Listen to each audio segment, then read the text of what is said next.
जातियों की राजनीति के लिए पहचाने जाने वाले उत्तर प्रदेश में एक बार फिर से जो जातीय गोलबंदी है उसकी आहट सुनाई देने लगी है। और इस बार ये जो आहट है वो उत्तर प्रदेश में जो ओबीसी समुदाय है और उसमें आने वाले जो कुर्मी समुदाय हैं, ये दरअसल उसकी ओर से सामने आई है। बाकायदा इसे लेकर कल यानी कि रविवार को जो कुर्मी समुदाय है उनकी ओर से अयोध्या में कुर्मी महाकुंभ का आयोजन किया गया था। और इसमें न केवल अयोध्या बल्कि जो अयोध्या के जिले के जो आसपास के जो नेता हैं या जो तमाम लोग हैं वो भी इसमें शामिल हुए थे। आपको याद होगा INDIA ब्लॉक जो है, इंडिया ब्लॉक जो है, उन्होंने स्पेशली इसमें अगर बात करूं कांग्रेस की या समाजवादी पार्टी की, तो उन्होंने देश में जातीय जनगणना के नाम पर ओबीसी समुदाय को उसका हक दिलाने और उसकी हिस्सेदारी की बात को बार बार उठाया है।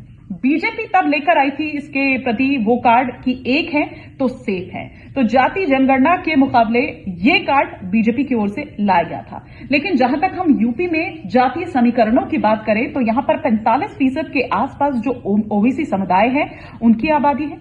19% यहां पर सवर्ण की अगर हम बात करें तो वो कम्युनिटी है। इसके अलावा 21% जो है वो दलित समुदाय से है और 20% की अगर बात करें तो वो मुस्लिम मतदाता है। लेकिन कुर्मी समुदाय ने कुर्मी महाकुंभ का ये आयोजन क्यों किया? देखिए, बेसिकली तो इसका मकसद अपनी एकता दिखाना, अपनी ताकत दिखाना था। लेकिन उनका कहना क्या था, उनकी मांग क्या थी? उनका कहना यह था कि अयोध्या की राजनीति में उनके समुदाय की उपेक्षा की गई है।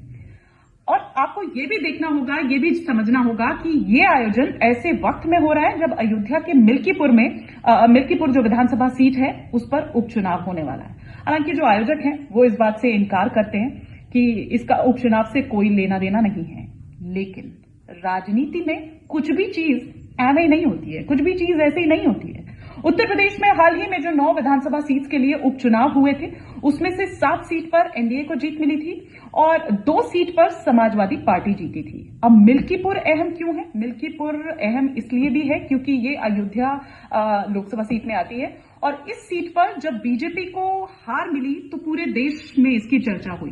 वो इसलिए क्योंकि राम मंदिर बनाने के बाद, राम मंदिर के निर्माण के बाद बीजेपी को ये हार मिली है, इसीलिए ये चर्चा का विषय रहे। और मुझको लगता है कि पूरे देश के लिए नहीं बल्कि खुद बीजेपी के जो तमाम कार्यकर्ता हैं, नेता हैं, उन्होंने भी ये नहीं सोचा था कि वो ये सीट हार जाएंगे। लेकिन अब इस आयोजन के बाद ये देखना होगा कि चाहे वो बीजेपी हो, चाहे वो समाजवादी पार्टी हो, ये जैसे दल क्या कुर्मी समुदाय के किसी नेता को टिकट देते हैं या नहीं, ये देखने वाली बात होगी, क्योंकि इस आयोजन में यही नाराजगी जताई गई है।